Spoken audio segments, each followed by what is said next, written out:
Head coach Jerritt Elliott is with us. Our student athletes are Emma Halter, Asjia O'Neill, and Madisen Skinner. And we will begin, Coach, please, with your thoughts on tonight's match. Well, first of all, congratulations to Wisconsin. They are a tremendous team and have so much size and present so many problems to what you do offensively. And it was a battle out there, and I'm just so proud of the way that our team has been sticking together and finding ways to be able to pull this out and executing at a really high level right now. You can see the confidence that they have with one another and the way they're playing for each other, and it's been such a fun transformation to see from where we started to where we are right now, and a lot of confidence with these young women amongst themselves. We'll open it up to your questions. Start right here in the first row, please. I'll go with sorry. Okay, you got it. Asjia, you had a big matchup at the net with their big lineup. Any extra juice in this matchup knowing you're facing a team that tall and that good? Yeah, obviously they're big and they're going to put up a good block, but we knew that we just needed to trust ourselves. We also, I think, are a pretty big team and are pretty dynamic, so we didn't want to let their size on the other side affect what we were doing. We just kind of stuck with what's worked so far, and Ella did a great job moving us around, so we had a lot of good one-on-one opportunities where there was a lot of seams. So, yeah, credit to Ella for getting us in good positions. And go here, please. Madisen, in the third and fourth sets, all of a sudden your servers are really looking like sharpshooters, and mostly it was you. Did you see something you were trying to attack, or did you just guys get in a groove?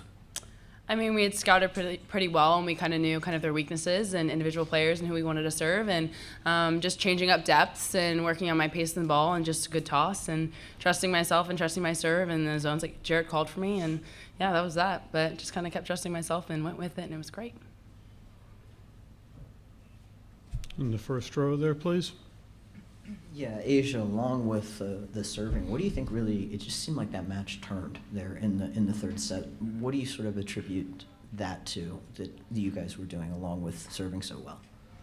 I think it just comes down to energy, and we stuck with one another. Like, obviously we lost the second set, but we knew that was going to happen, that they're a good team. They're not going to roll over and let us just come in and sweep them. So we did a really good job sticking with one another, have really good next play mentality, and we just kept it on them. And we wanted to be the team that is most together throughout the whole entire match. So I think we were able to do that tonight. Go here, please. Emma, what you described today as being in what athletes call the zone, and if you were, could you kind of call back any other matches in your life where you've kind of been in that area? Yeah, I would definitely say it was one of those moments for me and for this team. We train so hard for these moments, and like, this is the time to trust your training. So we go out there, we trust each other, and yes, I do think I was in the zone today. Go here, please. Coach, it looked like starting in the third set, you started to set more in the middle and away from the net to give your hitters a lot more space. Was that your call, or was I reading that wrong? Pretty good reporter there. Pretty impressed. David is our offensive coordinator, so he works really well with Ella. You know, you have to try to isolate them one-on-one, right? So we were trying to go short string, short sets, making sure that you were trying to eliminate their ability to get in front of you. So short sets, it's hard to get in front of, and Ella did a really good job of kind of balancing that. And you know, we needed to run the middle, and we weren't very successful early on in games 1 and 2. And Bella, you know, I took her out just to try to get some rest, and she came back and scored right off the bat, her and Asjia, so it was big. Go here, please. Madisen, you guys have been here. I mean, having been here before, and you with, you know, Kentucky, even before you got to Texas, how much does that help you in a match like this? I mean, it's great to be familiar and playing in big arenas and just the crowd and all the energy that surrounds it. But yeah, just the experience is nice and it helps me. I'm nervous, obviously, but it's a calm nervous, and it's more of just excitement and just being fueled up and excited to go. But yeah, it's great to have been here and be comfortable here. And most of our girls have played in arenas like this, so it's great. Go in the corner there, please. Emma, could you elaborate a little further on how you played tonight? You talked about being in the zone, but I mean, there's got to be a little more to it than that. Yeah, I mean, Eric really prepares us for what we're up against in defense. I mean, I think that comes to doing your studying as well. I knew they were going to hit that sharp shot. I knew they were going to hit the deep corner off of the block. So just being on my toes and ready for those. And then as far as serve receive, just confidence. Serve receive is all mental, in my opinion. So really just relying on my teammates to have my back. Go right next door there. Thank you. Coach, I know you've been in a lot of these championship matches. What have you sort of learned over the years in terms of the preparation, and does anything change because you have that extra day? Well, I don't think anything changes for us. I think one of the things that we try to be a staple in our program is behave the same way from the start of the season all the way through. And so we don't make this a bigger game. We don't do anything differently with our scouting reports. We don't do extra scouting reports. We trust our process and what we do. This will give us obviously some time to go back and watch what Nebraska does. But tonight I told my team to enjoy it tonight because there's an extra day, right? It's going to be a long weekend, and it's a lot about emotions. It's about managing that, and luckily we have a lot of experience in doing that. So I think Asjia came back for a purpose, and I think they're playing at a really high level right now. Go here, please. Asjia, I'm going to follow up on Coach Elliott's statement there. Unfinished business. How long do you allow yourself to celebrate this victory before you start thinking about the Cornhuskers? Really just think what Jerritt said. You want to enjoy the moments, and this is something that we should be proud of and excited for. So we're all going to enjoy this tonight, be happy, and just really celebrate one another. But then tomorrow we're back at it, and we're locked in on what's ahead. So you want to be able to enjoy it, but not for too long. Right here, please. Yeah, I was just wondering if Madisen and Asjia, if you guys could both talk about this. Just you guys were saying yesterday about it was maybe a little rough start, just getting used to a freshman setter and everything. Does it feel like this team is just peaking at exactly the right time for you guys? Do you sense that? Absolutely, and I think we expected it. I mean, we've put in so much work, and we've trained so hard, and it hasn't come easy, and there's been challenges and ups and downs, but like Jerritt said, we just trusted the process and trusted one another and just stayed committed to what we needed to do to make it to this moment, and obviously we're here, and it's great, but yeah. Joey? Coach, I know there's ups and downs in every season, and sometimes it turns out the way you think, and sometimes not, but you guys started slow. You almost got knocked out in the region semifinals, and here you are playing for a national championship. Can you put your finger on what quality this team has that's allowed you to get to this point? Yeah, it was a really rough start. A lot of things weren't working. A lot of pieces weren't together. A lot of pieces we weren't able to train with and get together. We had some illnesses. We had some injuries. So it was hard to kind of get any kind of rhythm. And we started playing a little bit better mid-season. We played a really good one game or two games, but then we'd have kind of a hiccup in the set, and we just kept sticking with it. I think I told the team yesterday, I think one of our superpowers is our toughness. The way that they play for each other, the way they want to extend the season. They're really enjoying. I mean, watching Asjia, who's 24 years old, just skipping through practice and having fun, it just kind of wears off, and it makes it a lot of fun to be a part of. And it's when you have leadership that's enjoying and here for a purpose, it's great lessons for the younger players, but it's also for me, it's just been such a joyful run right now. We'll go here. Emma, you've beaten a 1 seed. You're going to play a 1 seed. Nobody's going to accuse you of backing into a national championship, are they? No, I don't think so. I mean, I don't even know. We're such underdogs this year, and I kind of think we like that mentality. We want to come up from behind. We want to try and take care of business every chance that we get. Coach, I know we'll talk to you more about Nebraska tomorrow, but just some initial thoughts on them. Obviously, you've played them in a national championship match before, I believe back in 2015, but just some thoughts about having you guys in Nebraska in the national championship. Well, it's an iconic matchup. I think it's what, it'll be. It's really fun that it gets to be Texas and Nebraska on ABC.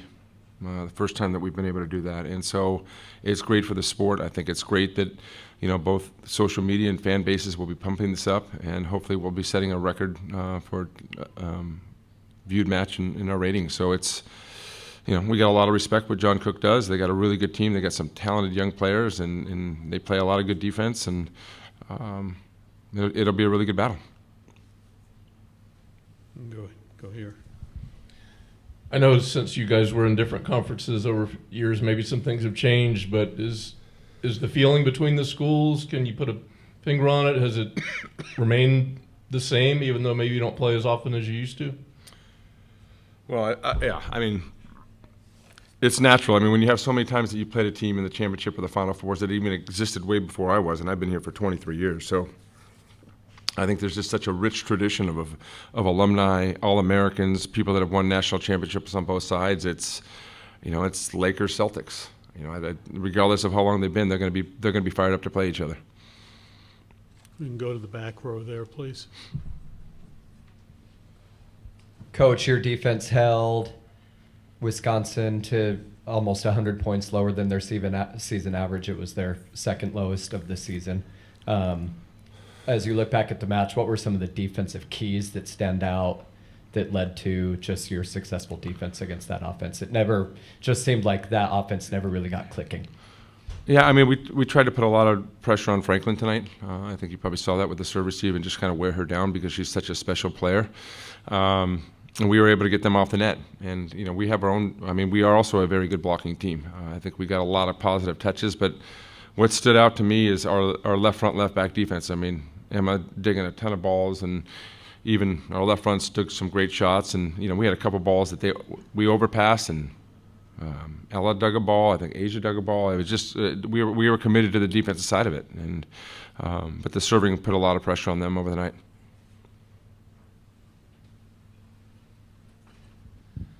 Coach, for a lot of old school fans, this is Big 8. You're back with these guys.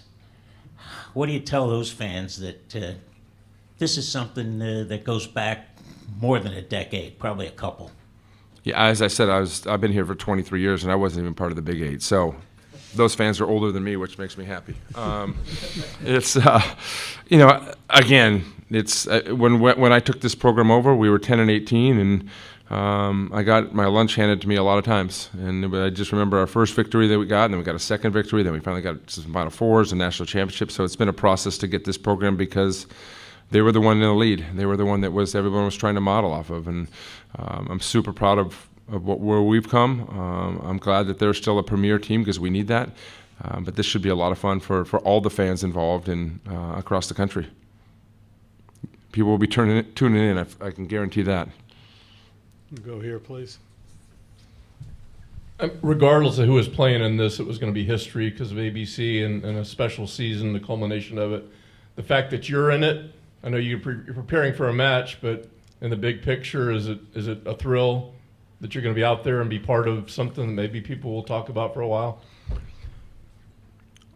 I'm trying to, as I age and I go through this, I'm trying to enjoy the process so much because there's just so much pressure on you as a coach and as a program to be able to get back and do the things that you want to do, and to sustain it is really hard. And I just walked in that arena today, so I'm going to have a lot of fun with my team, and to be able to get to this point, and for the coaches that came before us, Annie Banikowski, Russ Rose, Terry Liskevich, the ones that really just started the AVCA and started the process. I'm happy for them. I'm happy for the sport. I was a young buck at 22, 23 when they were the legends and trying to be who they were.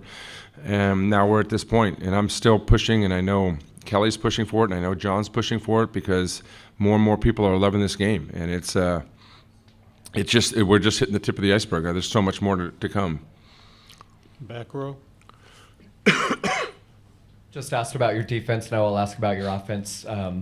It was one of the strongest offensive performances against Wisconsin this season. What do you feel like, as you look, coach, at the match, helped your offense click against them?